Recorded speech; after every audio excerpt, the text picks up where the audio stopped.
मैं नामर्द देश की नामर्द जनता से कुछ बातचीत करना चाहता हूं। अभी आपने मनीषा रेप के बारे में सुना होगा। कई लोगों ने मुझे बोला कि सर मनीषा रेप के बारे में कुछ तो बोलिए, इंसाफ के बारे में उसकी बात करिए। मैं मनीषा से साफ बोलना चाहता हूं कि सॉरी मनीषा, मैं नामर्द भारत देश के अंदर रहने वाला एक नामर्द इंसान हूं। मैं तुम्हारी किसी भी तरीके से कोई मदद नहीं कर सकता तुम्हें इंसाफ दिलाने में। मैं कर क्या सकता हूं? मैं कर सकता हूं प्रोटेस्ट कर सकता हूं, मैं कैंडल मार्च कर सकता हूं, मैं सिर्फ सोशल मीडिया पर #जस्टिस फॉर मनीषा लिख सकता हूं। इसके अलावा कुछ नहीं, क्योंकि मेरे हाथों को बांधा गया है। हाथों को बांधा प्रशासन ने, हाथों को बांधा शासन ने, हाथों को बांधा सुप्रीम कोर्ट ने, हाथों को बांधा सरकार ने। दोस्तों, जिस देश की सरकार अपने देश में रहने वाली महिलाओं के लिए सख्त कड़े कानून को न ला पाए और मर्दों को इजाजत न दे पाए कि जाओ अपनी बहनों की रक्षा करो, उस देश के रहने वाले सारे मर्द नामर्द ही होते हैं। क्योंकि मर्दानगी ऐसे देश के अंदर पता नहीं कहां गायब हो जाती। आए दिन कोई ना कोई केस आता है, कोई ना कोई रेप होता है। तुम्हारे कानून नहीं बनते, तुम्हारे नियम नहीं बनते, क्योंकि तुम्हारा साहब वोट बैंक खत्म हो जाएगा।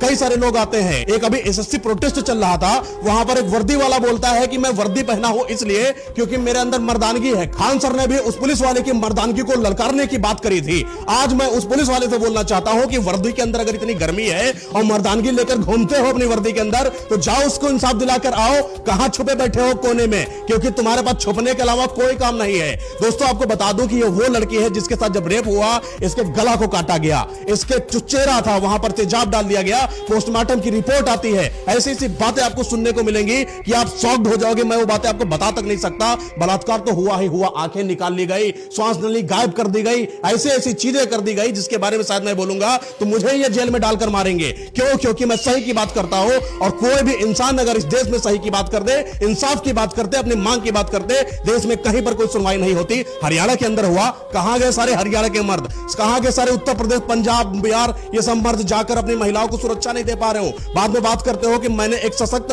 भारत का निर्माण किया। ऐसे भारत का निर्माण नहीं होता है। भारत का निर्माण तब होगा जब महिलाएं सुरक्षित होंगी। और आए दिन कोई ना कोई ऐसा रेप केस हो रहा है जिसके बाद हर एक इंसान को आकर बोलना पड़ता, भाई गलत हुआ, कुछ तो गलत हुआ, सरकार को कदम उठाने चाहिए। तो भैया सरकार कदम उठाने से रही, तुम्हारे अंदर हिम्मत हो तो अपनी बहनों की रक्षा कर लेना। क्योंकि सरकार अगर कदम उठाती तो आज आए दिन कोई ना कोई खबर नहीं मिलती। आज मनीषा का रेप सामने नहीं आता, कुछ ना कुछ अच्छा होता। 15 अगस्त को आजादी मिलनी थी। लोगों ने कहा कि 15 अगस्त को स्वतंत्रता दिवस मनाया जाए, लेकिन किस हद से मनाओगे स्वतंत्रता दिवस भाई साहब, जब 15 अगस्त को ही रेप कर दिया जाए तुम्हारी बहन का ही तुम लोगों के बीच में, और तुम्हारे जैसे मर्दों ने करा हो ना। तो दोस्तों, जितने भी लोगों के अंदर आग लगी है ना कि मैं जस्टिस करूंगा मनीषा के लिए, भैया शांत बैठ जाओ कोने में, तुम्हारी औकात नहीं है बेटा। ये मर्दों की बात होती है, नामर्दों की नहीं होती। भारत देश वैसे भी नामर्दगी की तरफ बढ़ता चला जा रहा है। और महिलाओं अपनी सुरक्षा स्वयं करो, क्योंकि ना कोई पुरुष जाति, ना कोई सरकार, प्रशासन, शासन तुम्हारी मदद करने